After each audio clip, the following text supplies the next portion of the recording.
And look at the crowds over there. And it is raining as well. The heavens have opened in Ireland. And look, they're cheering him into the ring. Here comes Dessie into the parade ring for the £100,000 Jemison Irish National. There's the latest betting. 11 to 10 Desert Orchid, 6 to 1 Bowl Flyer, 7 to 1 Have a Barney, 14 to 1 Us Joe, Barney Burnett, 16 to 1 The Committee, also 16 to 1 Belseer, and it's 20 to 1 Bar.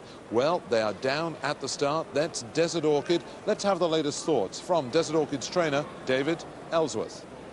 Where trainers get nervous and anxious because it's been a long season, but you know, the signals we've got really are okay, and he seems fine.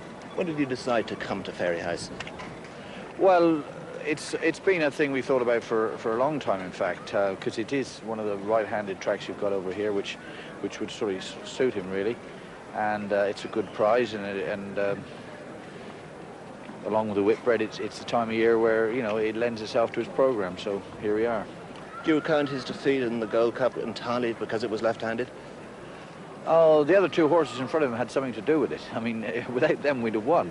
No, I think both those horses are very high-class animals, and I know it would sound contradictory when the winner was such a long price, but if you look at his form very closely, and perhaps on Gold Cup Day, he was better than he'd ever been, and hopefully he'll go on and endorse that and show us he is a good horse.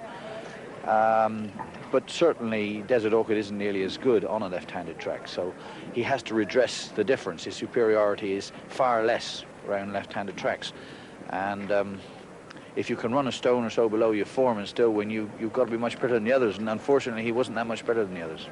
The ground this afternoon, you've dug your heel in. The ground's fine. I must confess I've only walked to the straight to the last fence, and unless someone's trying to hoodwink me and they haven't done the rest, I think it'll be fine. He doesn't mind the fast ground. I just really was worried that it could have been firmer than, you know, sort of dust flying, and that wouldn't have been a very good idea, but the ground's okay, there's no problem. And finally, what about the battle plan? You've got 3 miles and 5 furlongs ahead of you. He likes it up front. Is that where he'll be throughout? That's the way he usually runs, and really I leave that to Richard. You know, when you're out there, you play it by ear, and if something's going faster than Desert Orchid, then it'll probably be too fast, so we'll have a lead. But having said that, it's not an exact science, and no one's going to do you any favours, and if anything goes faster than him and wins, well, good luck to him. Good luck to them all. 14 runners safely over the first. Dessie's in front. Let's join Tony O'Hare. Flyer and Desert Orchid together from Cloney Grange in third. Behind Cloney Grange, Banquet's Benefit. Barney Burnett is next.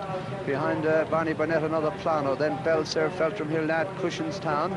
And behind Cushinstown is Have a Barney as they race up towards fence number 3. Bold Flyer and Desert Orchid. Bold Flyer, the narrow leader. Going on now about a length up. Desert Orchid in second, Cloney Grange is third. Behind Cloney Grange, Banker's Benefit, and they're followed by Barney Burnett, and then comes another Plano. Cushinstown and Belser with Feltram Hill Lad as they turn at the top of the hill and run down towards the fourth. Bold Flyer, Desert Orchid jumps up alongside. In third place comes Banker's Benefit. Behind Banker's Benefit is Cloney Grange. They're followed along the inside by Barney Burnett. Another Plano is next, then Cushinstown. Alongside Cushinstown comes Belser as they come towards the fifth, and Desert Orchid jumps it in front of Bold Flyer. In third place, Cloney Grange. A mistake there by Banker's Benefit. Cushinstown has also lost a little ground as they come to the second ditch, and Desert Orchid and Bold Flyer are together, and they're about 6 lengths clear of Cloney Grange. Banker's Benefit in 4, Barney Burnett in 5, then another Plano. Behind another Plano on the inside is Caddy, and they're followed by Have a Barney and then Belser, the Committee, and Us and Joe. Cushinstown, then Feltram Hill Lad, and Risker's River brings up the rear. Running down now towards the next fence, which is number 7 in the Irish National, and Bold Flyer and Desert Orchid. Desert Orchid again, the better jump there, leads by half a length. Bold Flyer in second. A 4-length gap then to Cloney Grange, with Banker's Benefit running 4. A gap to another Plano and Barney Burnett, then Have a Barney with Caddy on the inner, then the Committee and Belser and Us and Joe, Feltram Hill Lad, Cushinstown, and still in rear Risker's River as they come to the next plain fence. Number 8 of the 22, and Desert Orchid striding along in the lead. Again jumps at better than Bold Flyer in second. In third place is Cloney Grange, Banker's Benefit in fourth. Then Have a Barney getting closer on the outside of another plano. Barney Burnett is next, and then Caddy coming out to the fence before the straight. The ninth in this 3.5 mile feature, with Desert Orchid in the lead from Bold Flyer, a gap of 3 to 4 lengths to third place Cloney Grange, and as they faller at that one, as they come down, it looks as if it's Feltram Hill Lad that's gone, as they swing into the straight now, turning towards the first of the two jumps in the straight, and it's Bold Flyer, and alongside Bold Flyer, Desert Orchid. They're followed in third by Cloney Grange, and behind Cloney Grange in fourth place is Banker's Benefit, as they come down now to the fence before the stands, and it's a Bold Flyer on the near side of Desert Orchid. They're followed by Banker's Benefit.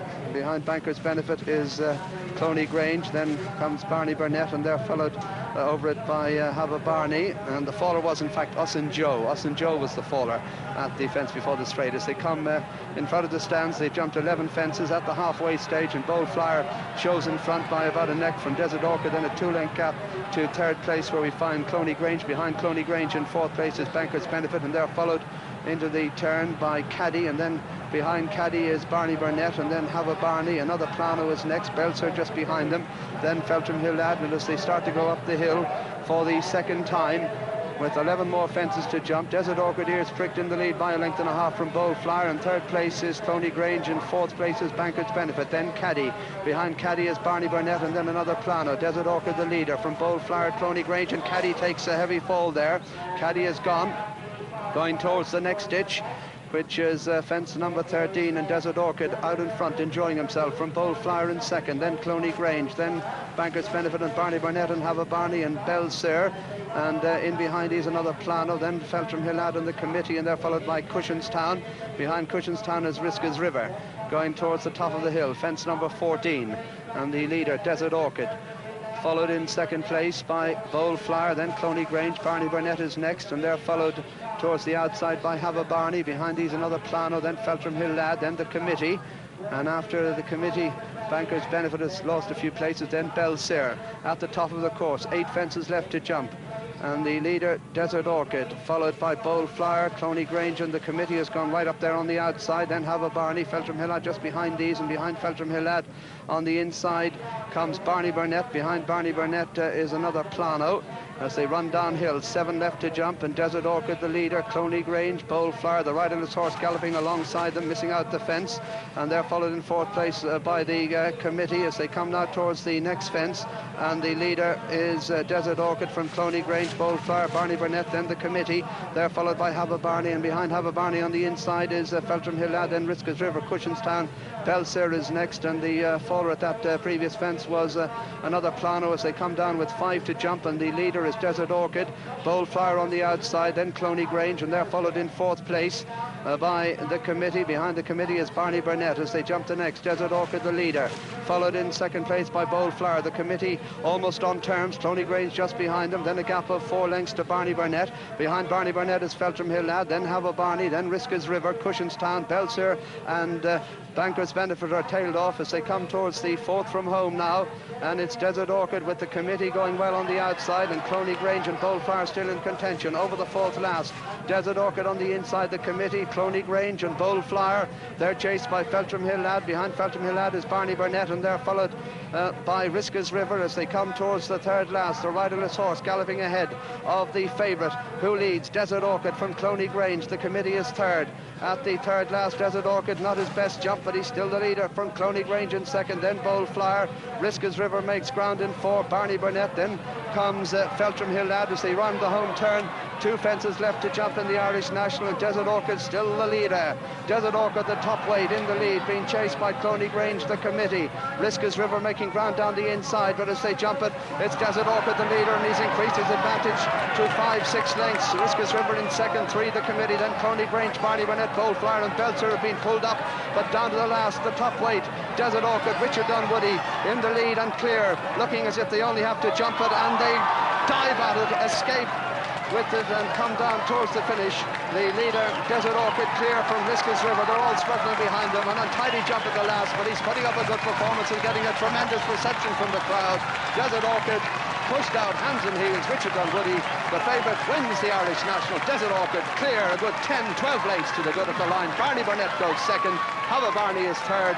I'd say Cloney Grange just fourth ahead of Briscoe's River in the committee, and then Feltram Hill Lad, and they're followed by Cushanstown, who's last. Belzer was pulled up, and so was Bold Flyer, but a very anxious moment for Richard Dunwoody, for the owner, trainer, and all the people willing the horse to win the race. That last fence almost proved a disaster, but Desert Orchid survived and won by a good 10 to 12 lengths, with Barney Burnett taking second place and Howard Barney probably just getting up to take third.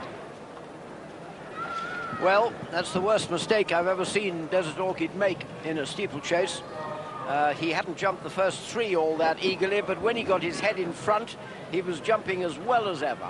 But, John, that was a nasty moment, serious one. Well, the only time we've seen him fall was up at Liverpool after he'd run in the Gold Cup. He jumped today as though he never really looked happy to me when he was standing off and making a good jump, or what looks to be a good jump. He's just come into the last. Now, have a look. Richard Dunwoody has given him a slap down the shoulder, got him on the bridle. He's only got to get over it to win. He's got his ears pricked. What's he looking at? It's certainly not thinking what he's going to do at the fence. I just wonder, it just didn't look as though he concentrated at all. And then he had his ears back. It certainly upset him a little bit. But to me, just watch the way he's galloping. He never looked really happy. I'd be surprised if Richard Dunwoody doesn't come in and say he felt that the horse, I mean, it sounds silly, the horse has won 12 lengths with top weight of the Irish Grand National, to say he wasn't right. But to me, he never looked as though he was totally at home.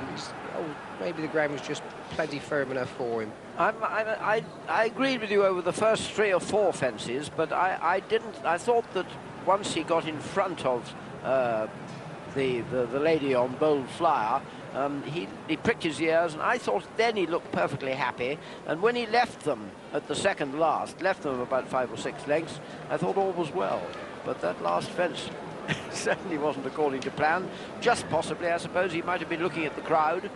He did get his old front legs up, in fact. He did what every jockey or jump jockey wants horses do. If they get their front legs over, you've got a fair chance of standing up.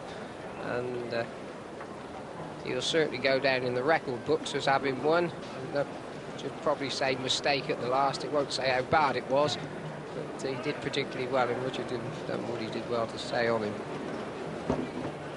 And the Irish are really happy to have him, you can see. It's marvellous for them. I mean, they always have been wonderful supporters of jumping. Most of our top-class jumpers come from Ireland, and it's great that we can send something over there and give them something to cheer about. David Ellsworth escorting Richard through the crowd in case he gets lost. No, the policeman's taken over. And £55,000 to the winner. That's a very good compensation for not winning the Gold Cup. Richard Dunwoody, but he didn't have to do too much. It'd be interesting to hear what he has to say after that. Yes, it will indeed. Whether he feels that he was more on song today than he was on Gold Cup Day, well, certainly the course will have suited him much better. I should think that Fairy House would be just about close to his ideal. And Ruff Scott was saying on Saturday how well Richard Dunwoody's done. He's had more rides than Peter Scudamore, he's won more money, and that doesn't take in this horse winning a Brawl today, and it doesn't take in he's won 2 really good races over in America on the former David Nicholson horse Highland Bud. So he's had a particularly good year. Richard Burridge and Richard Dunwoody. Richard, many congratulations on a fabulous win. Well, it was wonderful to watch, and the congratulations should be to Richard Dunwoody here and David Ellsworth. But it was a great thrill to watch, and reminiscent to me of Whitbread a couple of years ago. He seemed to be jumping beautifully and always running within himself. It was very generous of you to bring him over, I may say. Richard, what type of a ride did he give you this time? I had a thrilling ride off him. I said, Miss Collins, helped me along a bit. She's gone. My jumping's always just taken me past her. But I've got a blow where I wanted to take a blow. Got a bit close to the third last, and from there he's getting a bit tired, but under the weight, the weight's beginning to tell from the third last. Well, he jumped the second last incredibly well, but that last fence, I'd say, well, we'll see it again, and you jolly nearly hit the deck, but you sat terribly tight. Yeah, I say I wasn't worried going to the last. He was a bit tired, so I wasn't going to ask him any stupid questions at it. And you know, he's fiddled his way over. He's given it a bit of a clout. What plans for him now, Richard? Well, we'll just celebrate, I think, and play it by ear. See how he is in a couple of days' time.